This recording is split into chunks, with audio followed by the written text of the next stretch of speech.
Bonjour à tous, nouvel entraînement aujourd'hui. Je vous explique ce qu'on va devoir faire. Deux options. Donc, première option, un entraînement quand même assez court, 21 minutes 30.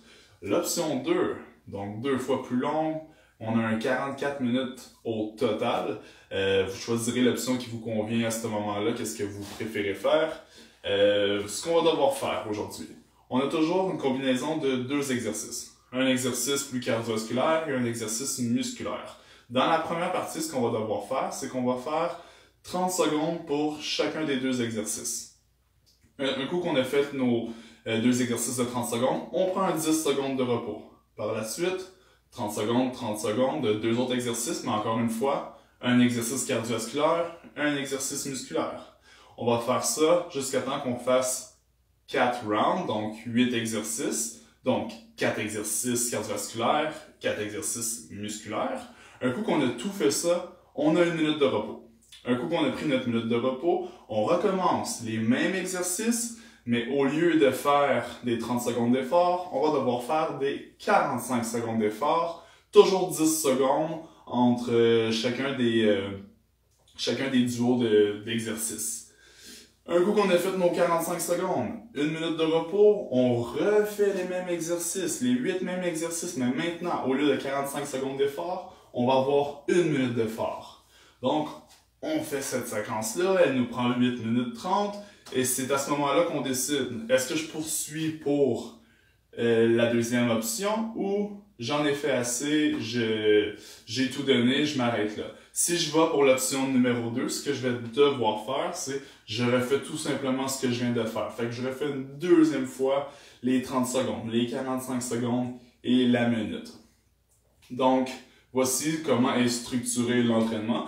Au niveau des exercices, je vous les démontre à l'instant. Donc, le premier exercice, vous allez devoir faire un squat, une fente arrière et une fente arrière.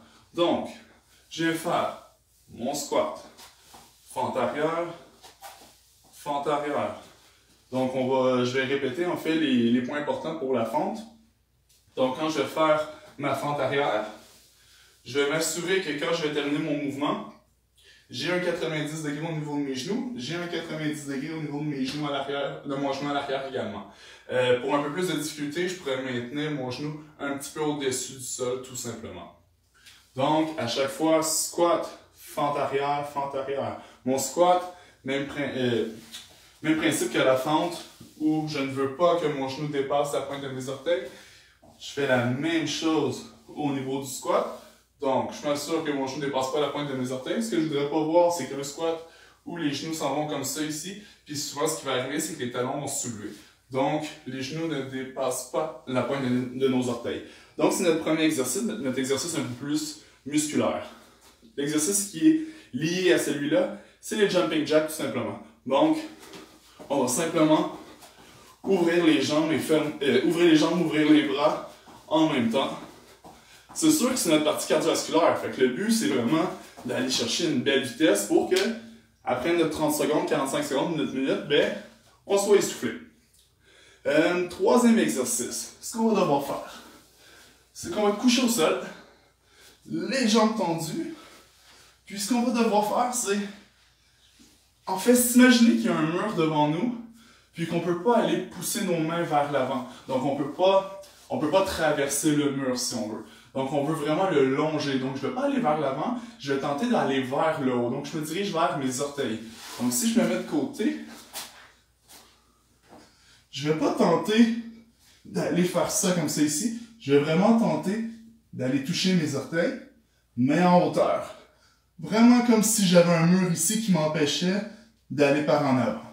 Donc, je fais ça pour le temps demandé. Suite à notre exercice d'abdominaux, on va en faire un autre, mais qui va solliciter aussi un aspect cardiovasculaire. Ce qu'on va devoir faire, c'est que nos mains sont au sol. On contracte les abdominaux, on contracte les fessiers, et mon genou va à l'avant, et je viens faire des sauts comme ça ici, en emmenant mes genoux à l'avant. C'est sûr qu'on veut éviter que pendant qu'on fait cet exercice-là, notre dos vient courber ou nos hanches descendent trop. Donc, on se doit de contracter nos fessiers, on se doit de contracter nos abdominaux pendant cet exercice-là. Si c'est trop difficile pour nous de faire cet exercice-là, ce qu'on peut faire, c'est tout simplement de faire le même exercice, mais en hauteur.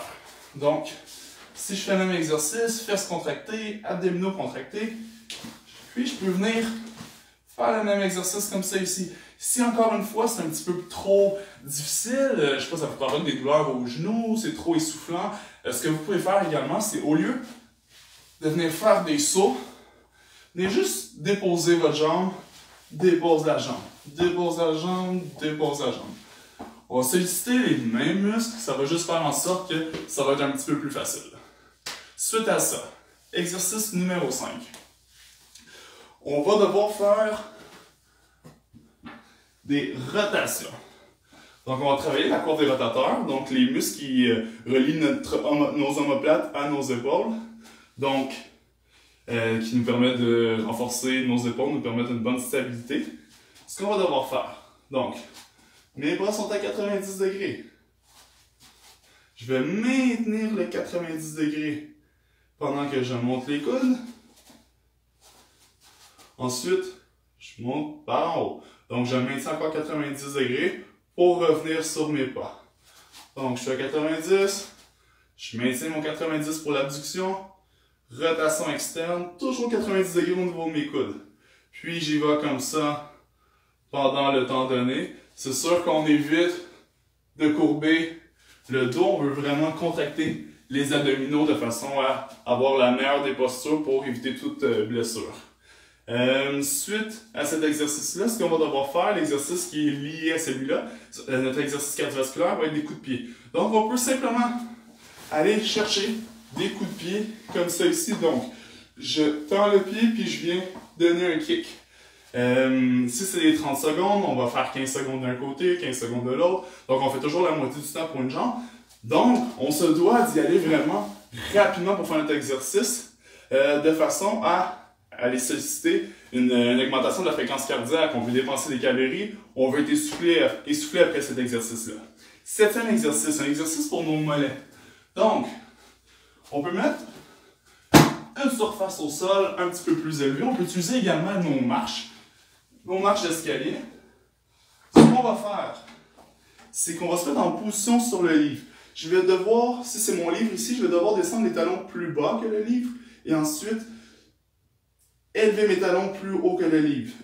Donc, comme ça ici.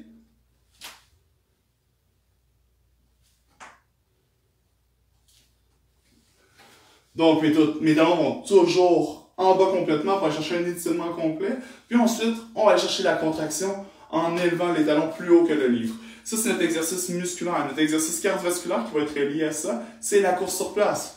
Donc, tout simplement, on va venir courir sur place. Chaque fois que mon genou droite s'élève, ma main gauche s'élève également. Donc, je vais toujours avoir la jambe et le bras opposés. Mon but, c'est d'aller courir le plus rapidement possible. Encore une fois, je veux m'essouffler, je veux dépenser des calories. Donc, c'était le 8e exercice. Voici l'entraînement que vous aurez à faire aujourd'hui. Donc, je vous souhaite bonne chance, puis je vous conseille l'option 2.